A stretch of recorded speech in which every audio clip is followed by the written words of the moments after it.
মুসলমান জানো, মুসলমান শহীদি মরণ চায়, শহীদি মরণ চায়, স্বাভাবিক মরণ চায় না।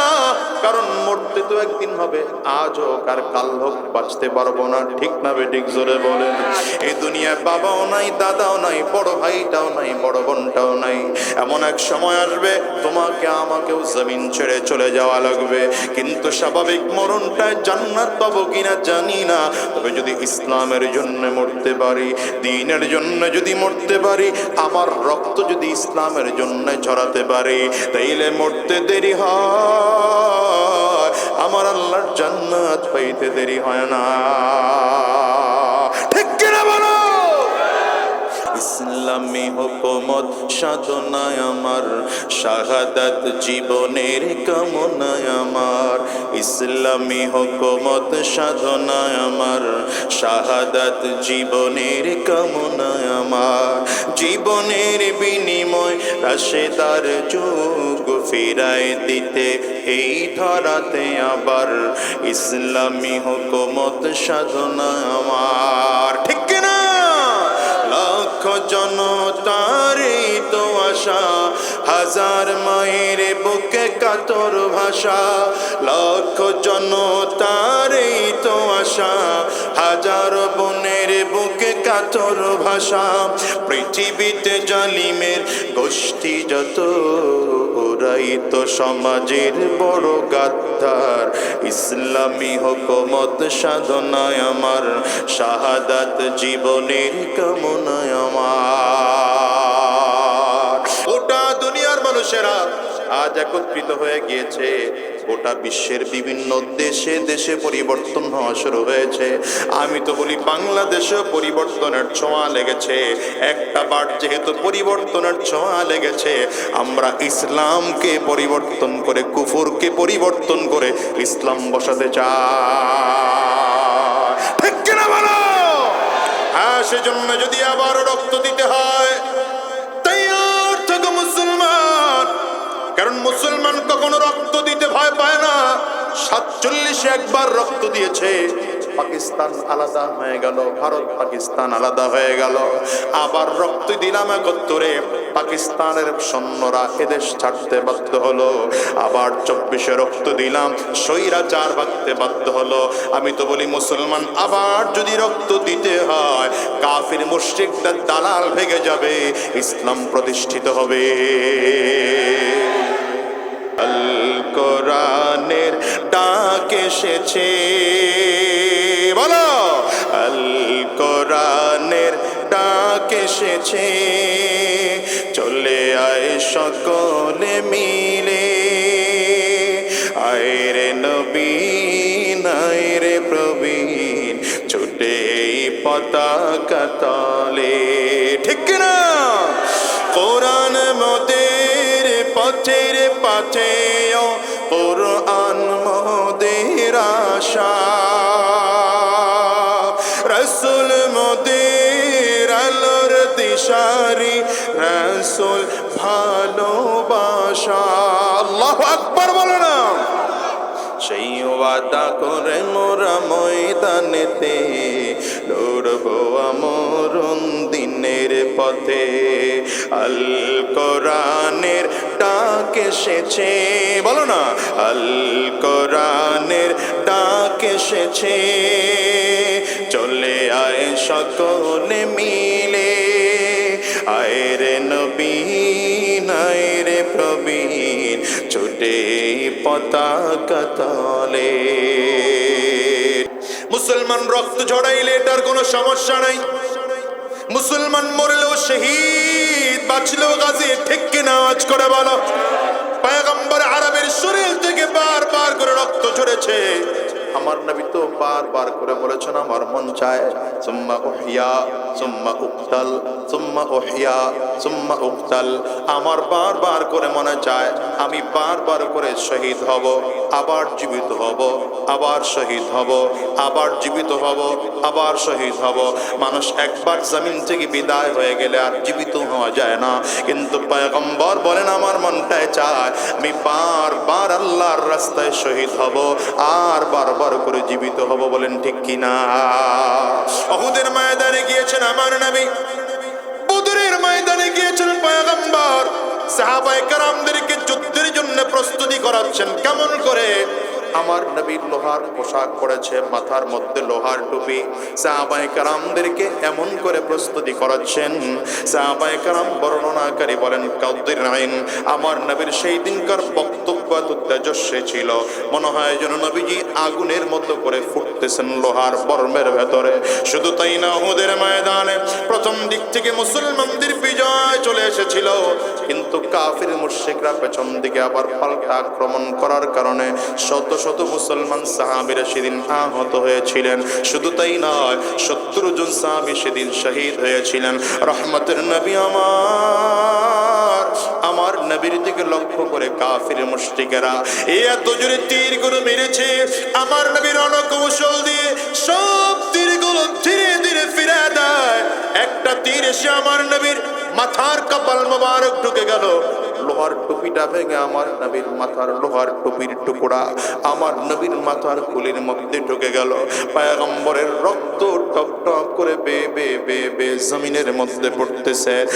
দুনিয়ার মুসলমান, শুধু তাই নয়, পাথরের আঘাতের কারণে আমার নবীর দাঁত দুটো ভেঙে জমিনের মধ্যে পড়ে গেল। রহমতের নবী আমার বেহুশ ওই জমিনের মধ্যে পড়ে গেলেন। সাহাবায়ে কেরাম খুঁজে নবী কই, ওদিকে কাফির মুশরিকরা সুযোগ পেয়ে ঘোষণা করে দিল কদ কুতিলা মুহাম্মদ, মুহাম্মদ জমিন থেকে বিদায় হয়ে গেল। আমার নবীর ইন্তেকালের ঘোষণা শুনে সাহাবায়ে কেরামরা পাগল পাড়া হয়ে দৌড়াইতেছে আর শুধু চিল্লায়, কোথায় আমার নবী, নবী কই? না, কোথাও খুঁজে পায় না। হযরত আলী রাদিয়াল্লাহু আনহু বলেন এমন পাগল পাড়া হয়ে গেল, শুধু ডানে দৌড়াই, বামে দৌড়াই, সামনে পেছন দিকে দৌড়াই, আমার নবী কোথায়? না, খুঁজে পাই না। শুহাদায়ে উহুদের লাশ যেখানে রাখা হলো, একজন একজন করে করে মাথার থেকে কাপড়টা উঠায় সরায় দেখি আমার নবীকে কোথাও খুঁজে পাওয়া যায় কিনা। না, সেখানেও গিয়ে আমার নবীকে পাই না। কোথায় নবী আমার?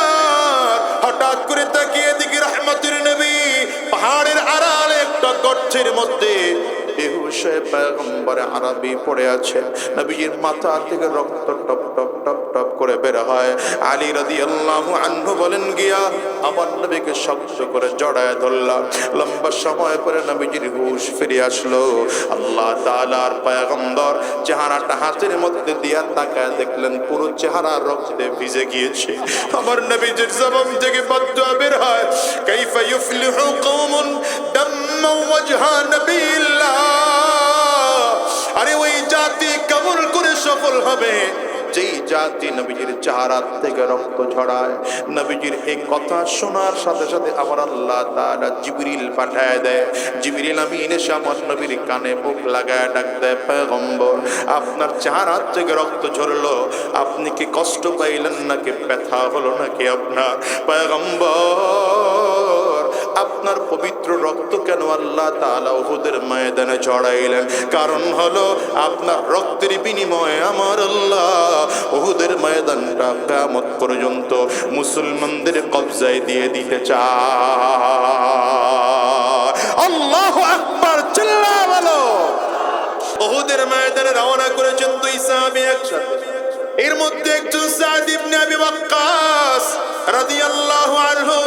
সাদ ইবনে আবি ওয়াক্কাস হলেন সেই সাহাবী যিনি আমার নবীজির জবানে দুনিয়ায় থাকা অবস্থায় জান্নাতের সার্টিফিকেট পেয়েছেন, যেই প্রসিদ্ধ 10 জন সাহাবী। এদের মধ্যে অন্যতম হলো সাদ ইবনে আবি ওয়াক্কাস রাদিয়াল্লাহু আনহু। আরো সাথে গেলেন ও দুনিয়ার মুসলমান হযরত সাদ ইবনে আবি ওয়াক্কাস রাদিয়াল্লাহু আনহু নিজের সাথের সাহাবীকে ডাক দেয়, ভাই শোনো, দুনিয়ায় আমি কয়দিন বাঁচবো জানি না, তুমি আর আমি দুজন মিলে রওনা করলাম যুদ্ধের ময়দানের মুজাহিদদের দোয়া আল্লাহ পাকের কাছে পর্দা ছাড়া কবুল হয়। চলো এক কাজ করি, আমরা দুজন মিলে দোয়া করি। একজন দোয়া করব, আর একজন আমিন বলবা, আবার তুমি দোয়া করবা, আমি আমিন বলবো। হ্যাঁ, দুজন মিলে দোয়া করলো। বলে কেন দোয়া করব? বলে দোয়া করলে তো আল্লাহ পাকের কাছে কবুল হয়। শোনো, তুমি দোয়াটা একজন আরেকজনের শোনায়া করব না, আমরা দোয়া করব গোপনে গোপনে দোয়া করব। একজন দোয়া করবে, আর একজন আমিন বলবে। দোয়া করা হয়ে গেল। যুদ্ধের ময়দানে ঢোকার আগে আগে সাদ বিন আবি ওয়াক্কাস রাদিয়াল্লাহু আনহুকে তার ভাই প্রশ্ন করে, এ ভাই কি দোয়া করেছেন বলেন না? বলে আমি দোয়া করেছি আল্লাহ তাআলা যেন যুদ্ধ শুরু হওয়ার পরে আমার সামনে এমন একজন শক্তিশালী কাফিরকে দাঁড় করায় দেয়, যে শক্তিশালী কাফিরটাকে আমি আমার তরবারে দিয়ে যেন জমিন থেকে বিদায় করে জাহান্নামে পাঠায় দিতে পারি। শুধু তাই নয়, তার অনেক সম্পদ যেন থাকে, আমি তার সম্পদগুলো মদিনার মানুষের মাঝে এনে ভাগ করিয়ে দিতে চাই। এবার বলো ভাই, তুমি কি দোয়া করেছো? আল্লাহর বান্দা চোখের পানি ফেলায় কয়, ভাই আপনি বড় মুজাহিদ, আমি একজন দুর্বল সাহাবী, আমি এমন বড় দোয়া করতে পারি নাই, তবে ছোট্ট দোয়া করেছি। কি দোয়া? বলে আমি দোয়া করেছি আল্লাহ যুদ্ধ যখন শুরু হয়ে যাবে আমার সামনে যেন একটা বড় শক্তিশালী কাফির পড়ে, এই কাফির যেন আমাকে জোরে জোরে মারে, আমার যেন তরবারি দিয়ে আঘাত করতে থাকে, আমার নাকটাকেও যেন কেটে ফেলে, আমার কানটাকেও যেন কেটে ফেলে, আমার হাত আর পা গুলো কেটে কেটে কেটে কেটে যেন মুসলা বানায় ফেলে। কেন? বলে কারণ হলো কিয়ামতের ময়দানে শহীদ যখন উঠতে থাকবে, হাসরের ময়দানে শহীদরা যখন উঠবে, যেই যে অঙ্গ প্রত্যঙ্গ গুলো শাহাদাতের কারণে কাটা হয়েছিল, ওই জায়গা থেকে তাজা রক্তগুলো কিয়ামতের ময়দানে পড়বে। আমি চাই কিয়ামতের ময়দানে যেদিন আমার মালিকের দরবারে উঠব, সেই দিন আমার নাক যেন কাটা থাকে, কান যেন কাটা থাকে, হাতটাও যেন কাটা থাকে, পা যেন কাটা থাকে। আমার মালিক জানার পরেও যদি জিজ্ঞাসা করেন কেন এভাবে আসলা, আমি বলবো মালিক তোমার দ্বীনের জন্য আমি রক্ত ঝরাইলাম। কান কেটে দিয়েছে, এরপরেও যুদ্ধের ময়দান ছাড়ি নাই। নাক কেটে দিয়েছে, এরপরেও দ্বীন বিজয়ের স্বপ্ন জীবন থেকে ছুটি নাই। আল্লাহ, আমার হাত কেটে দেওয়া হয়েছে, তারপরেও আমি যুদ্ধের ময়দান ছাড়ি নাই। পা কেটে দেওয়া হয়েছে, তারপরেও যুদ্ধের ময়দান আমি ছাড়ি নাই। আল্লাহ, এই বিনিময় হলেও আমারে জান্নাত তুমি দিয়ে দাও। আমার যুবক ভাই, দুনিয়ায় বেঁচে থাকার জন্য যত ফিকির করো বাঁচতে পারবা না। আজ হোক আগামীকাল হোক, জমিন থেকে একদিন বিদায় হওয়াই লাগবে, ঠিক না বেঠিক? জোরে আওয়াজ করে বলেন। হ্যাঁ বাজান, বলেন তো আজকের এই ময়দানটাতেও খেয়াল করে দেখবেন কত মানুষ আছে ঘরে মা নাই, কত মানুষ যেন আছে ঘরে বাবা নাই। আছে না নাই? চিল্লায় জোরে বলেন। মরণ তো লাগবেই, তবে মরণটা যদি ইসলামের জন্য হয়, মরণটা যদি দ্বীনের জন্য হয়, মরণটা যদি আল্লাহর নবীর জন্য হয়, মরণটা যদি আল্লাহর জন্য হয়, তাইলে মরতে দেরি, আমার আল্লাহর জান্নাত পাইতে দেরি না। এই জন্য আজকের এই ময়দান থেকে ওয়াদা করে বের হও, যতদিন আল্লাহর জমিনে থাকবো নবীজির সুন্নাহর অনুসরণ করে করে চলবো, আল্লাহর বিধান জমিনে বাস্তবায়ন করার জন্য ফিকির করব। যদি তাতে রক্ত দেওয়া লাগে আমরা রক্ত দেব, যদি জীবনটাও দেওয়া লাগে, কারা কারা তৈয়ার আছো বাজার? দুইটা হাত উঁচা করে আল্লাহকে দেখা। আমার মালিকের একটু চিল্লা জোরে ডাক দাও, আওয়াজ দিয়ে চিল্লা জোরে ডাকো আল্লাহ, আরো জোরে চিল্লায় ডাকো না আল্লাহ। দয়ার মালিক, সব মানুষ মিলে আমরা দুইটা হাত উঁচু করলাম, ওয়াদা করলাম আমরা আর হারাম রাস্তায় চলবো না।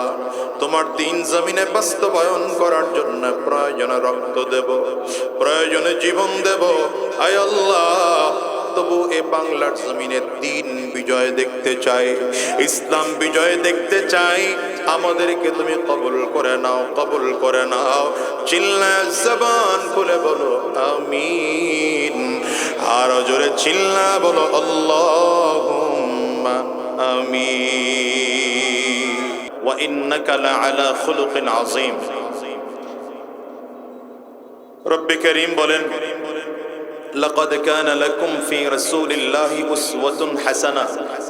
গোটা পৃথিবীর মানুষকে উদ্দেশ্য করে লক্ষ্য করে আল্লাহ তাআলা বলেন, তোমাদের জন্য রয়েছে নবীজির মধ্যে গ্রহণ করার মতো উত্তম আদর্শ। কথাটা কার ব্যাপারে বলেছেন? আমাদের ব্যাপারে বলেছেন। বলেন কাদের ব্যাপারে বলেছেন? আমাদের জন্য রয়েছে নবীজির মধ্যে গ্রহণ করার মতো উত্তম আদর্শ। দেখেন, রাসূলুল্লাহ সাল্লাল্লাহু আলাইহি ওয়াসাল্লামকে আল্লাহ তাআলা এমন এক আদর্শ করে জমিনে পাঠিয়েছেন, যেই মানুষ নবীজির কাছ থেকে আদর্শ গ্রহণ করতে চায় সেই মানুষটাই নবীজির কাছ থেকে আদর্শ গ্রহণ করতে পারে। একজন মানুষ নবীজির কাছ থেকে যেই লাইনে আদর্শ শিখতে যাবে সেই লাইনে আদর্শ শিখতে পারবে। কারণ আমার নবীর কাছ থেকে কোনো বাবা যদি চায় শ্রেষ্ঠ আদর্শবান বাবা হতে, তো আমার নবীর সিরত গ্রহণ করলে সে শ্রেষ্ঠ আদর্শবান বাবা হয়। যদি কোনো সন্তান চায় যে আমি শ্রেষ্ঠ আদর্শবান সন্তান হব, সে নবীজির কাছ থেকে আদর্শ গ্রহণ করতে পারে। একজন মানুষ যদি চায় আমি শ্রেষ্ঠ আদর্শবান বন্ধু হব, সে নবীজির কাছ থেকে আদর্শ গ্রহণ করতে পারে।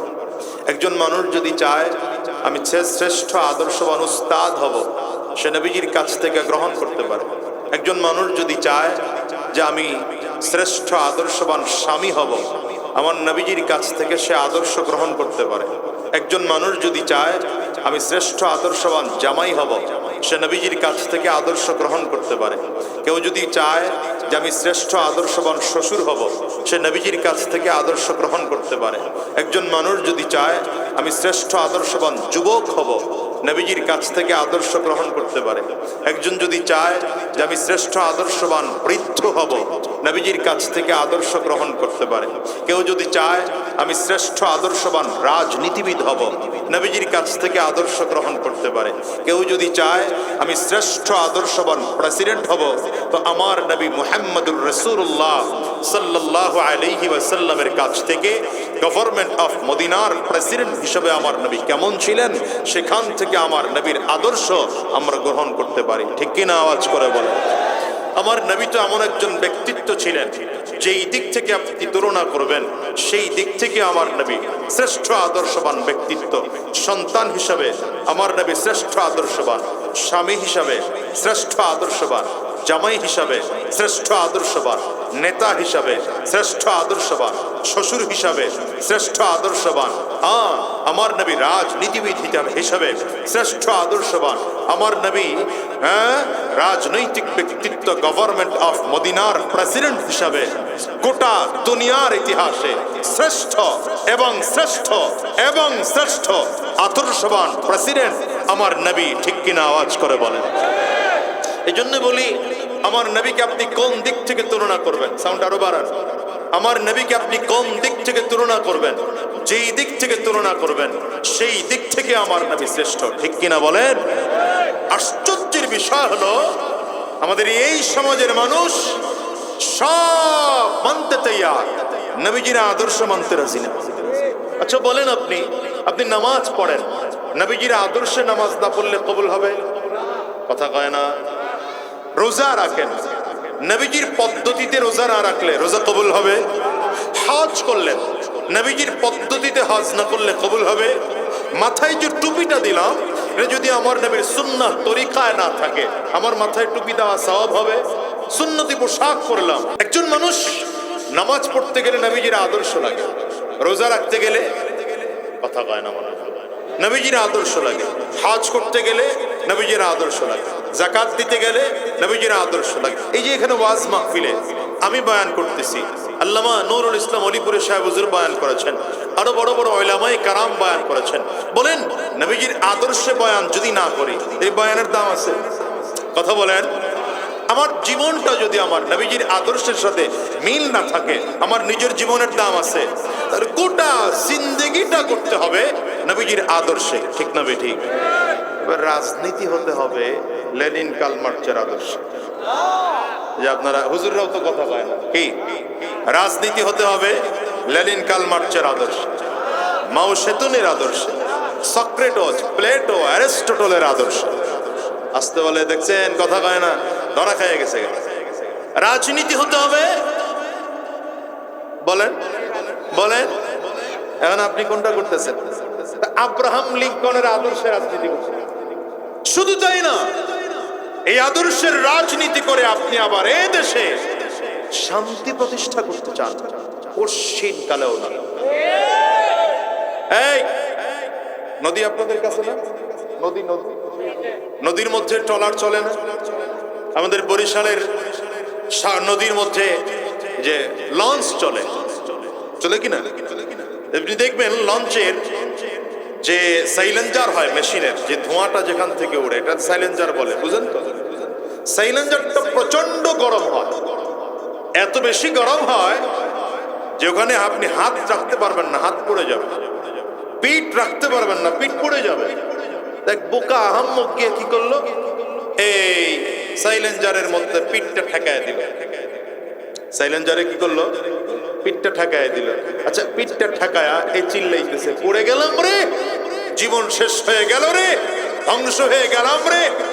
আচ্ছা বলেন, একজন বুদ্ধিমান মানুষ গিয়া বলে, এই বেটা বোকা, পিঠটা সরা, কি পিঠটা সরা, তাইলে তো পড়া থেকে বাঁচো। না, পিঠ সরাবো না। বুঝেন নাই কথা? আমাদের দেশের সমস্যা হলো আমরা শান্তি প্রতিষ্ঠা করতে চাই, এদেশটা শান্তি বানাতে চাই, এদেশে চোর না থাকুক চাই, ডাকাত না থাকুক চাই, খুনি না থাকুক চাই, সন্ত্রাস না থাকুক চাই, চাঁদাবাজ না থাকুক চাই, তো ইসলাম প্রতিষ্ঠা করতে চাই না। এতদিন শুধু বলেছেন হুজুর আপনারা এখন, আমরা আছি, এবার তো এক হইছে, আসো কথা কন না তো আপনারা, এবার হয় নাই, আসো এবার, এখন না, এখন বলি তো পাল্টে গেছে আপনাদের। হুজুররা এক হইলে লাভ কি? দেশ চালানোর যোগ্যতা হুজুর কোন নাই। এই কথা কন না তো আপনারা। এতদিন কি বলছেন হুজুররা আপনারা এক হন, এবার আমরা আছি। আমি তো বলি এবার হুজুররা এক হয়ে গেছে, এখন আসো। কথা বলেন না কেন? আপনারা কে কি বলবেন জানি না, তবে এটা আমার দিল বলে আগামীর বাংলাদেশ ইসলামের বাংলাদেশ। আরো জোরে বলেন, ঠিক কিনা আওয়াজ করে বলেন, আগামীর বাংলাদেশ।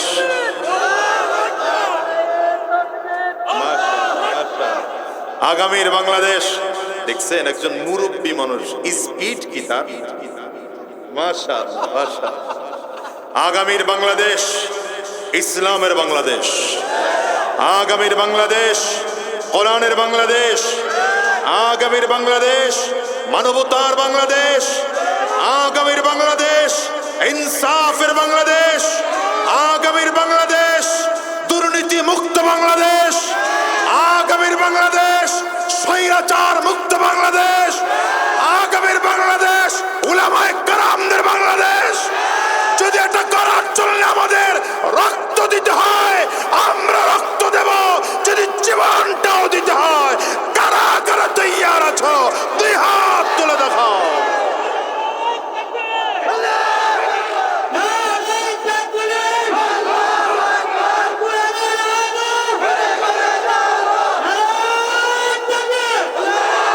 মুসলমান, মুসলমানদের ইতিহাস রক্ত দেওয়ার ইতিহাস। মুসলমানরা রক্ত দিয়েছে, বদরে বিজয় হয়েছে, মুসলমানরা রক্ত দিয়েছে, উহুদ মুসলমানদের কবজায় চলে এসেছে, তায়েফে গিয়ে নবীজির রক্ত ঝরেছে, তায়েফ মুসলমানদের কবজায় এসেছে, মুতার প্রান্তরে মুসলমান রক্ত দিয়েছে, মুতা মুসলমানদের কবজায় এসেছে। এই বাংলাদেশে আমার শিক্ষার্থীদের রক্ত পড়েছে, মুসলমানদের রক্ত পড়েছে। আমার এই বাংলাদেশে আগামীতে কোনোদিন স্বৈরাচারের জায়গা হবে না, মুসলমানদের কদম হবে ইনশাআল্লাহ। সেই জন্য রক্ত দেওয়ার দরকার হলে দিতে হবে। বলেন বলেন বলেন, রক্ত দেওয়ার দরকার হলে দিতে হবে। এবং সাথে এটাও বলে যায়, হুজুরদের সাথে রাখবেন তা না, আপনারা হুজুরদের সাথে থাকবেন। আমাদের সাথে হুজুর আছে আর আমরা হুজুরের সাথে আছি, পার্থক্য আছে না নাই? কথা কারণ আছে না নাই? আমাদের সাথে হুজুর আছে মানে আমগর লোকে হুজুর আছে মানে, হ্যাঁ আমার লোকে হুজুর আছে মানে হলো প্রধান চেয়ারটা আমার। আমার কথা কয় না, এই যুবক কথা কও নাকি? দ্বিতীয় চেয়ারটাও আমার, 3 নম্বর চেয়ারটাও আমার, 4 নম্বর চেয়ারটাও আমার। হুজুরের টুন্ডা মুন্সি বানায়া কথা কয় না, হুজুরের টুন্ডা বানায়া সাইডে রাখছি। এটা হলো আমাগর সাথে হুজুর আছে আর আমরা হুজুরের সাথে আছে মানে প্রধান অতিথির চেয়ার হুজুরের, বিশেষ অতিথির চেয়ার হুজুরের। কথা বলেন না কেন? প্রধান বক্তার চেয়ার হুজুরের। ঠিক কিনা আওয়াজ করে বলেন? আমরা হুজুরের সাথে আছি মানে হলো একই মঞ্চে দাঁড়িয়ে যেখানে প্রধান অতিথি পীর সাহেব চরমনায় থাকবেন, সেখানে বিশেষ অতিথি মুফতি সৈয়দ ফয়জুল করিম থাকবেন, সেখানে সভাপতি আল্লামা মামুনুল হক থাকবেন, আর গোটা জাতি তাদের দিকে তাকিয়ে থাকবে, গোটা জাতি তাকিয়ে থাকবে তাদের দিকে।